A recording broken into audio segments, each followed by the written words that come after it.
I think I'm just going to start. What do you think? Yes? Yeah? Anyone in the room who does not understand Dutch? Okay, okay.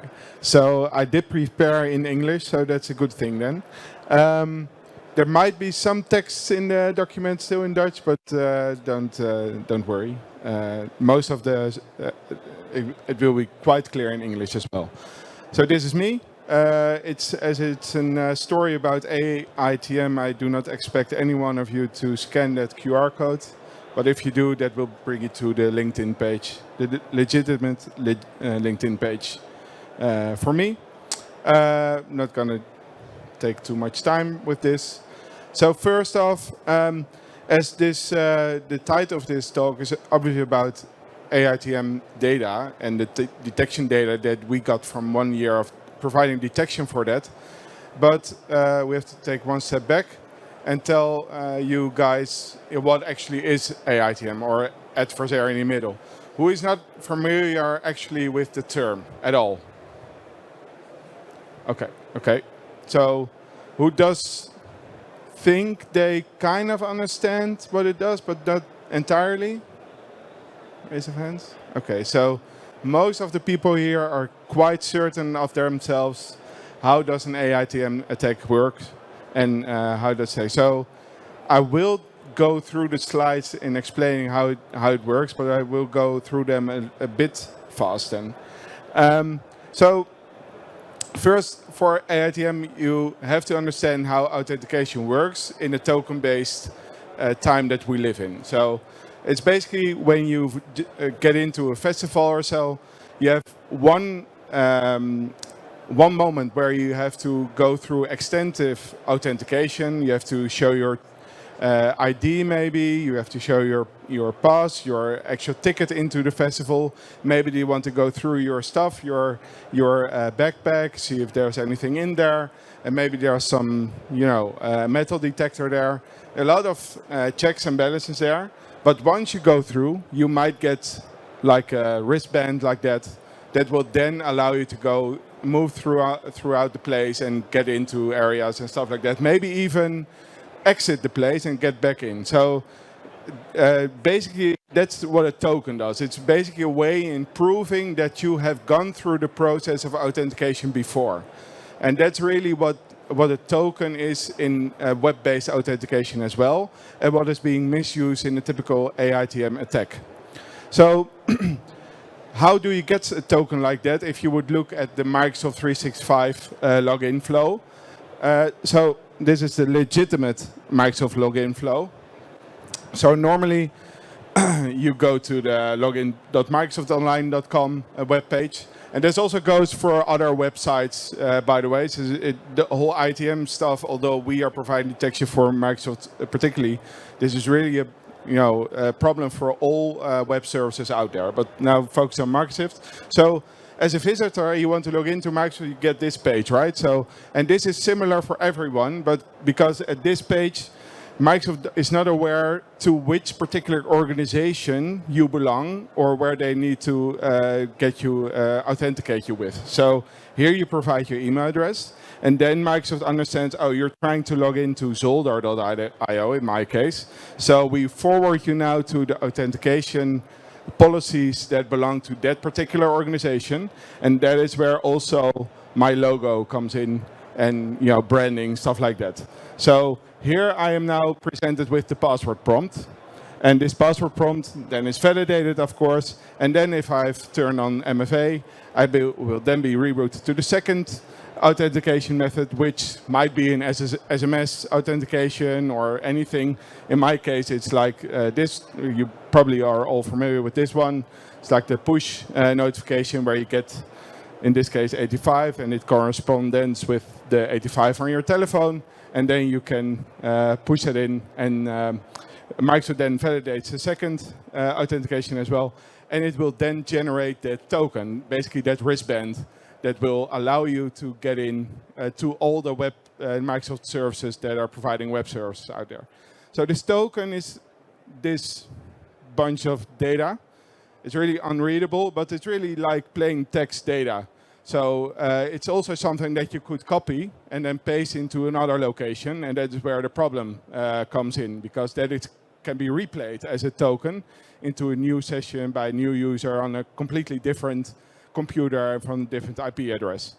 But this is really a legitimate flow, and that is where AitM in one way needs to break into. And how does it do that? Well, AitM does not work, and this is very important to understand, does not work with a website. So although as a victim you will be misled to go into some strange URL, maybe through a QR code, maybe really by a phishing email, the server that you will be landing on when clicking that link is not a website, it's a proxy server. And it's a big difference, because no one has built a website on the server that you land on. It's a live stream of data coming from Microsoft, because a proxy server works like this. It's a system that will retrieve a website on your behalf and then present that website to you. And that's really what a proxy server does. And it's a legitimate use case, because that provides with caching. So if all of you are trying to visit new.nl at the same time in your company, then it's quite efficient to only get that actual data from the internet one time and present all of that to you at the same time. And it also provides with IP hiding, so it will be then difficult to understand where the actual web visitor is coming from. But it also provides with inspection. And that could also be a good thing, because it provides then with like malware detection and stuff like that at the proxy level. But in this case, it can also be misused, because inspection provides us with ways of really seeing what is the traffic between the actual website and the visitor trying to get to that website. So the proxy server now is used in this way, that the attacker leads the victim to this malicious URL in one way or another. Doesn't matter really. LinkedIn message, I don't care. The proxy is running on that URL, so not a website. The proxy connects to login.microsoft.com.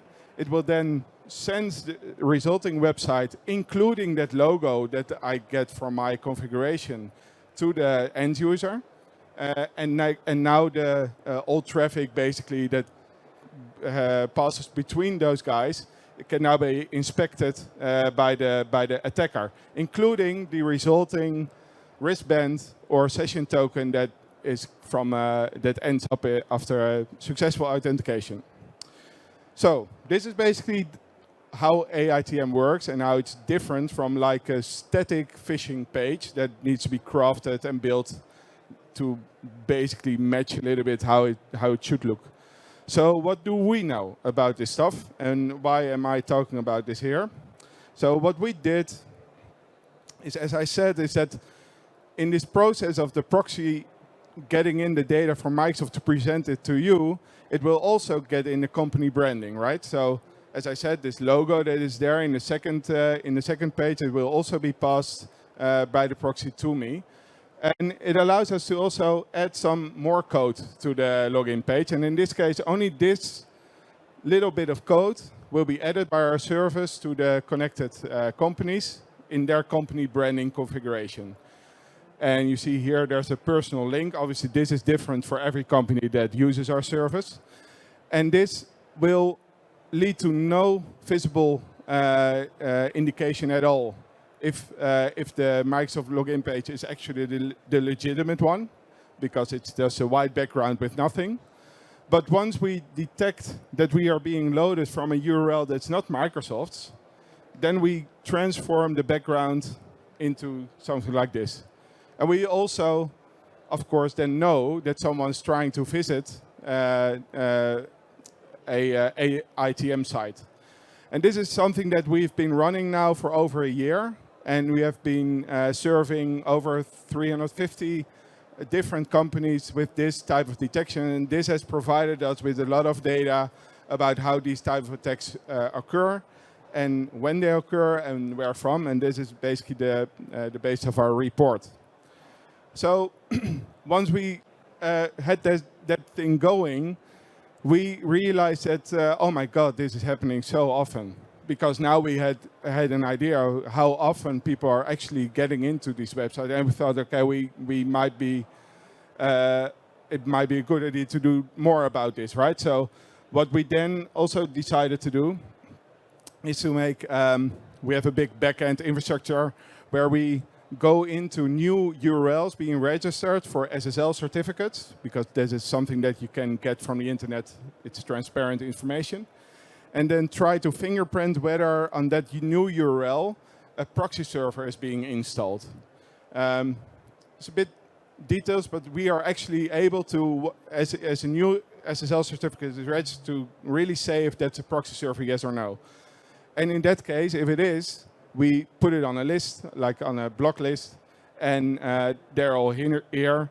By average now, there's like 300 new URLs registered every day that we know of, and that's quite a lot and quite effective, but might be not even all of them.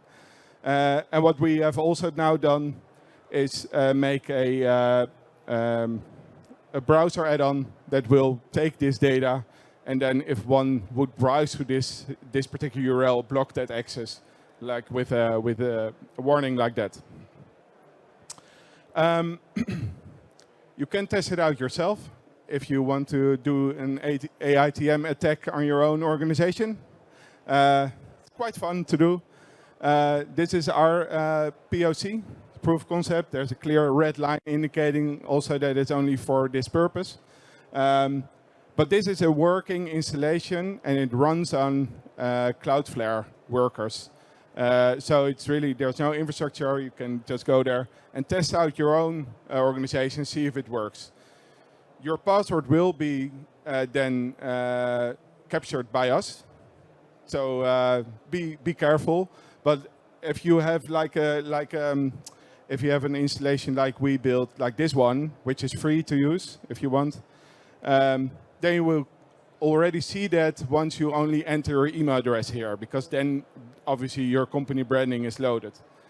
Right, so that's the background story. Now to the report data.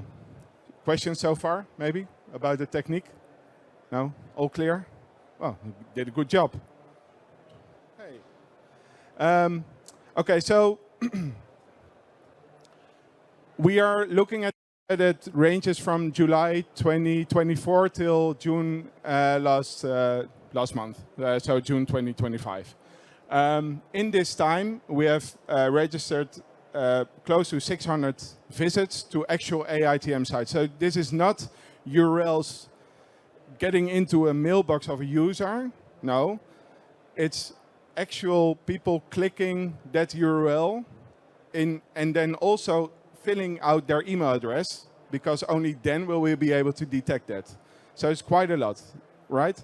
I must say though that we, when we started with this detection, we found some Microsoft services visiting our backend as well, and we thought, what's going on here? And we found out that Microsoft has some services like Defender and SafeLinks, for instance, quite useful.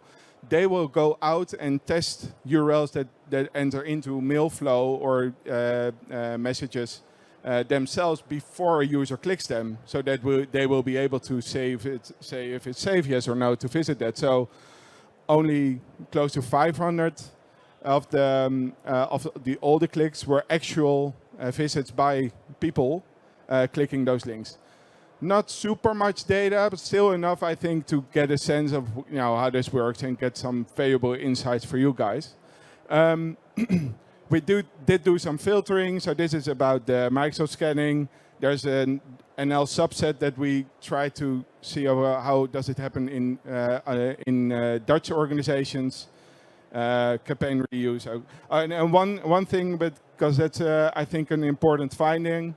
We did try to filter all the IP addresses that we saw visits from to see whether people visit our the phishing site from a corporate network or outside of that. Because if it happens from inside the corporate network, you have all possibilities to provide detection and protection for that. But if they're outside the perimeter, of course, it will be quite hard to actually prevent users from going that way.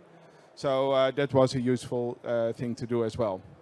So throughout the year, obviously we had the growing amount of installations. So we didn't have like 0 to 350 at one time, so that grew. And we made a calculation of those installed customers we had, how much of them had one URL clicked in that period. So if you look, it has gone down a bit from Q3. If you look at the detections, and those are including the Microsoft ones where they go out in scanning.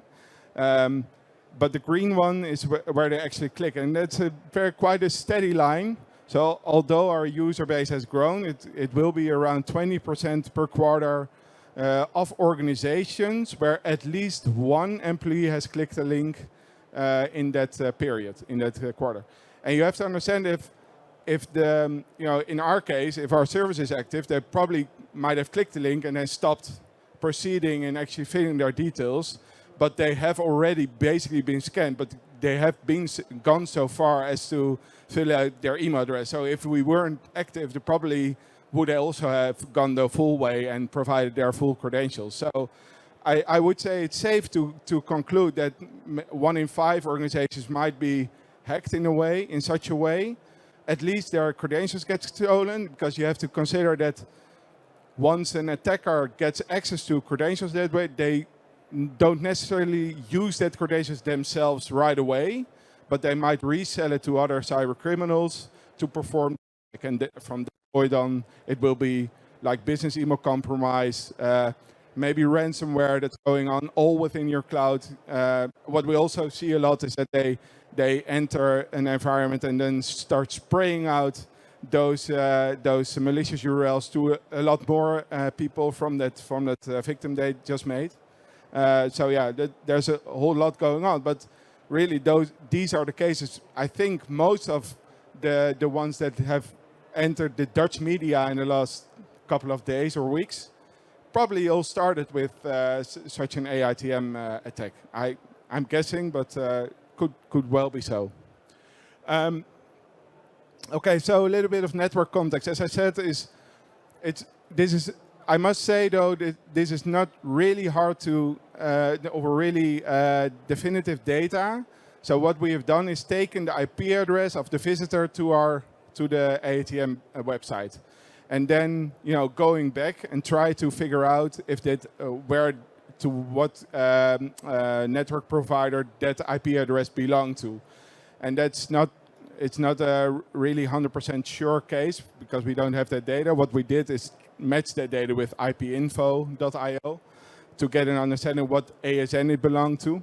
And from that filtering, we got this idea that around 44% of the visits came from outside their corporate network. So those are people that were connected then to a mobile network, maybe like a private internet provider, so basically working from home, or maybe outside of the Netherlands, or connected to a VPN.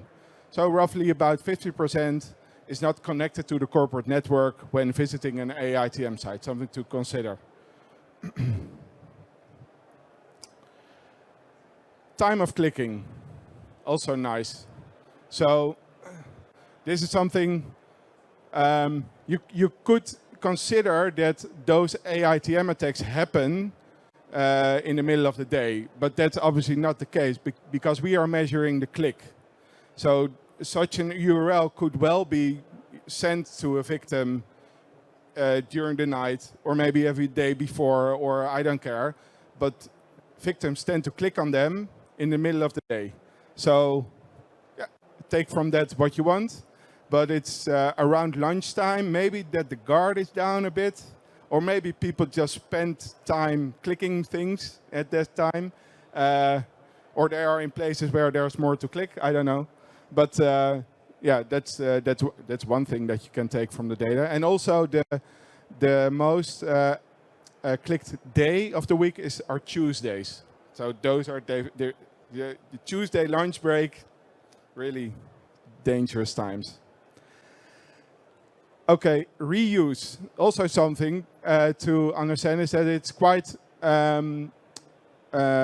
nice to understand in what sense the URLs that are visited are reused among other organizations as well, because that indicates that you probably being targeted as part of a larger campaign rather than being targeted, like in a spear phishing campaign or so.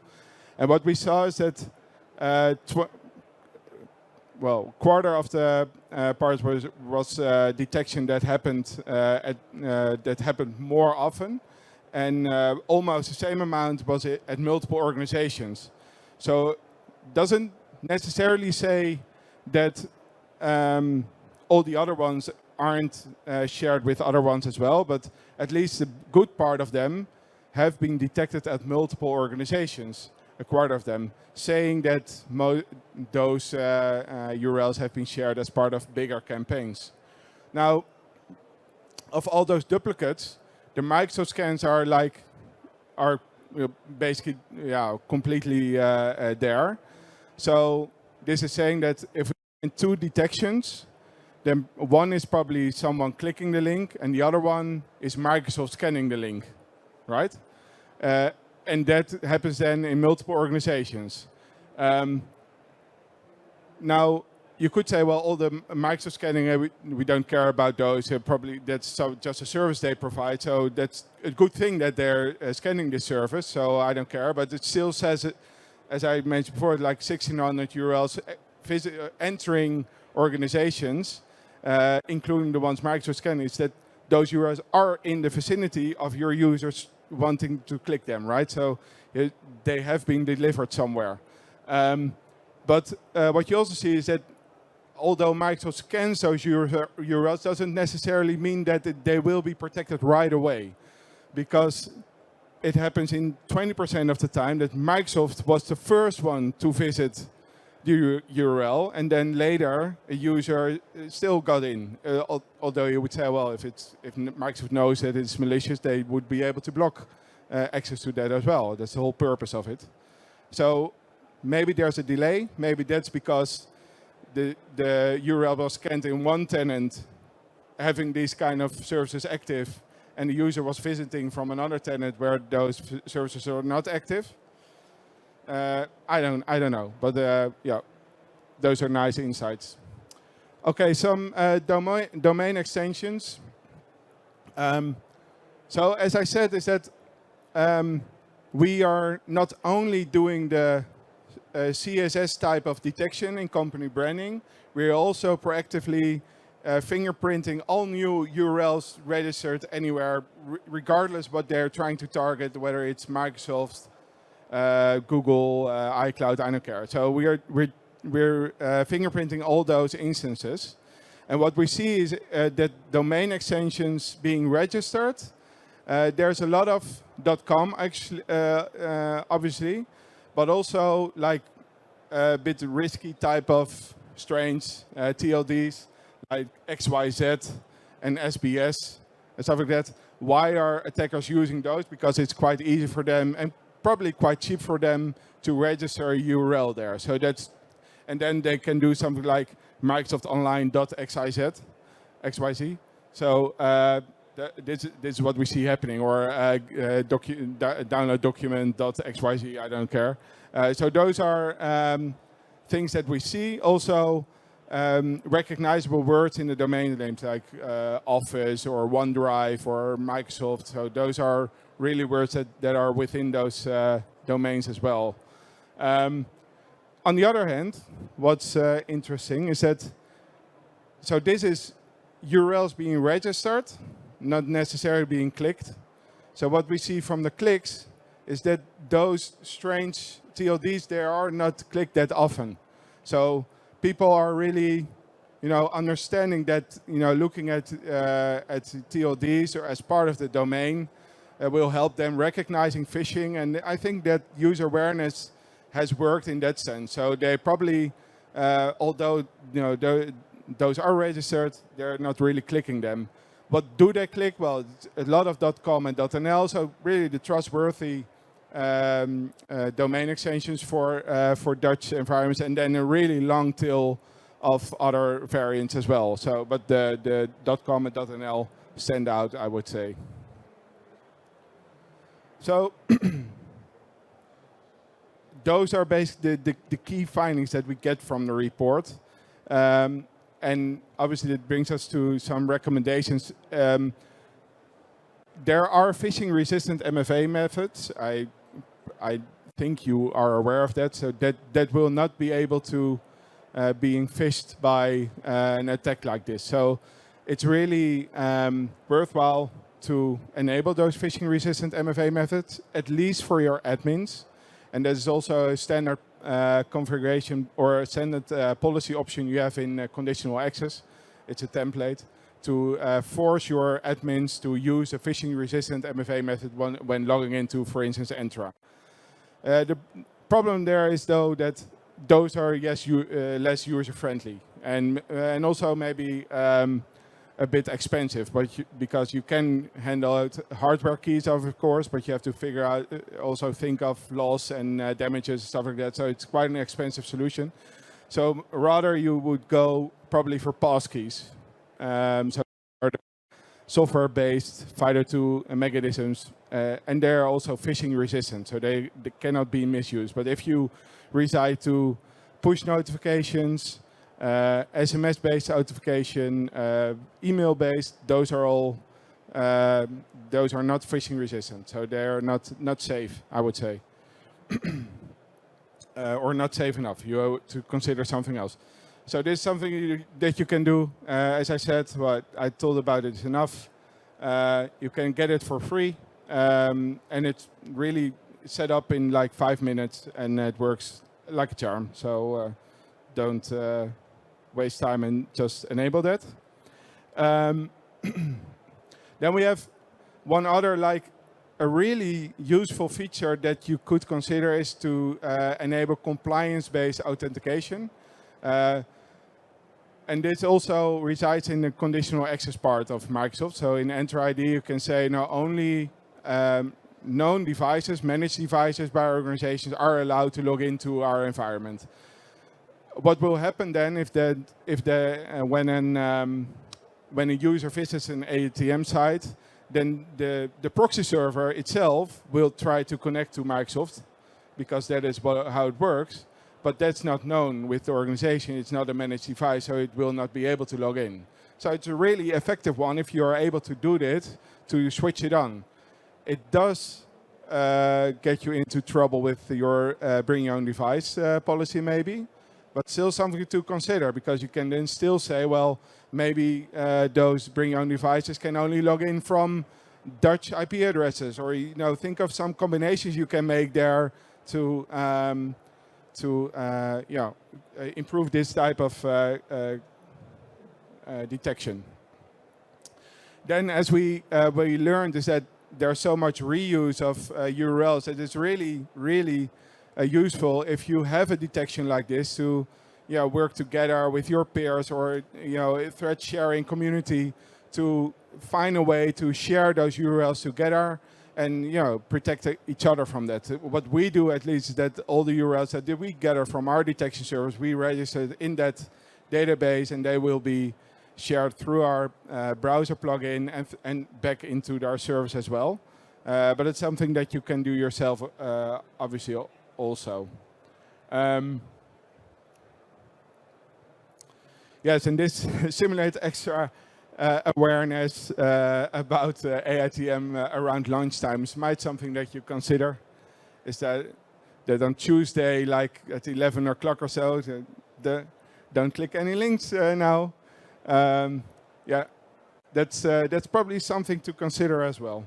So to sum up and call to action, I would say you really have to consider that this identity of your users really is your parameter now, because 50% of the time, as we saw, your users will click a link from outside your corporate network, and the only protection they have then is like their authentication. It can be so that they might be clicker happy, in certain times, so spend some time on this. Consider the fact that there's reuse of URLs, and think of ways to share intelligence that you gather from your service, and also use intelligence like that to block access to AitM sites. And of course, if you want to know more, we are right outside here at the HSD pavilion as one of the stand holders. And I do want to share a little bit commercial slide, what we provide as a service. So I mentioned the free service, which is providing the intervention screen, basically, that is active on your login page. And we have now today launched a new service that's really targeting AitM and provides more access there. And also will connect to your sign-in logs and then match those sign-in logs to behavior we see from login attempts. So for instance, also what we learned from a new post about some threat research, which was posted on, I think it was Dark Hacker News, it was, is that hackers tend to find a way to use a certain way to really use those stolen credentials to log into Microsoft environment. And we can gather IOCs from that and then match the actual login attempts to your environment to see if those match and then sound an alarm. For instance, there was now a report published where it was concluded that those attackers used a user agent Axios to log in into your Enter ID. And this is obviously something that you can gather from our log. But this is something that we have been monitoring a long time already, because we've seen that as well. Because we are so on top of this that we see those guys using it.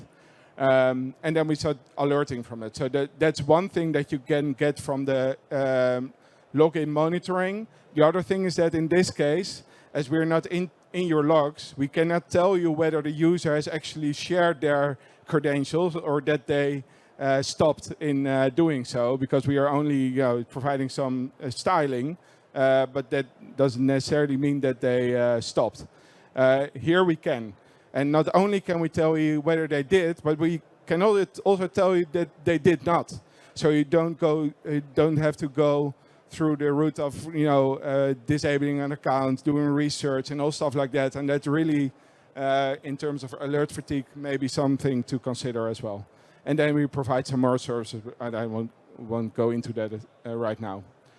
We did build some user awareness training together with our partners from Awareways. It's really it involves the threat of AitM for your end users. And the idea, a personal idea of myself, is that I think most end users have some level of guards down because they think that they are protected by MFA. And I think that it's about time to teach them a little bit that MFA is not a silver bullet, and that they still have to be careful in where and how they log in. So built this user awareness training as well. And a browser plugin is coming. All right. That's it for my content. I can take some questions. It's not a watch. It's 4 o'clock. But as I'm the latest session, I am allowed to do a little bit of delay. So if you want to talk a little bit more or have questions, feel free. Yep. Is the browser plugin also supported for phones, so smartphones in general? Well, it's a browser plugin for Chromium. So if on your browser you use Google Chrome, Safari, then it's not. So if there's a large enough use case for us, we might go that route as well. But right now, no, it's only Chromium, so that will be Chrome and also Edge. It does, though, also protect from URLs that are not targeting Microsoft, but also if they are targeting like iCloud or Booking.com, might be targeted once in a while. Yeah. More? No? Okay. Then I want to thank you all for your listening and hope to see you on our stand. Thank you.